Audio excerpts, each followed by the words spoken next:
Guys এই ভিডিওটা কিন্তু অনেক ইন্টারেস্টিং হতে চলেছে। দেখো ফার্স্টে কিন্তু আমাদের সব টিমমেট মরে যায়, তারপর কিন্তু আমিও মরে যাই অ্যান্ড সে কিন্তু একা বেঁচে যায়। হ্যাঁ, আর একটা প্লেয়ার আমাকে এত পরিমাণ রাগায় দেয় সেটা বলার মতো না, তোমরা ভিডিও না দেখলে কিন্তু বুঝতেই পারবে না। মারছে ভালো কথা, বাট লল দেওয়াটা কিন্তু ব্যাড বিষয়। এটার প্রতিশোধ কিভাবে নিলাম ভিডিওটা না দেখলে কিন্তু বুঝতেই পারবো না। এখানে দেখো, তাকে কিন্তু আমি ওয়ান টেপ মেরে ফেলাই দিই। এটা কিন্তু সেই প্লেয়ারটা যেটা কিন্তু আমাদের ইমোট দিছিল। এটা কিন্তু আমার সেকেন্ড আইডি, যেটার ভিতরে কিন্তু লল নাই, তার কারণে নর্মাল ইমোট। যাই হোক, প্রতিশোধ তো নিতে পারছি। অ্যান্ড এটাই কিন্তু না, আরও কিন্তু সামনে বাকি আছে। ওয়েট, এখানে দেখো, এখানে কিন্তু প্লেয়ারটা আমার সামনে অ্যান্ড ওয়ান টেপ মারার চেষ্টা, ওয়ান টেপ লাইক হয়ে গেছে।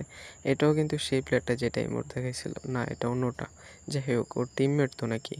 ওরে কিন্তু অস্থির লেভেলের মোটেই তো সামনে একটা এনিমি, অ্যান্ড এই সাথে আমরা ম্যাচটা উইয়ার করে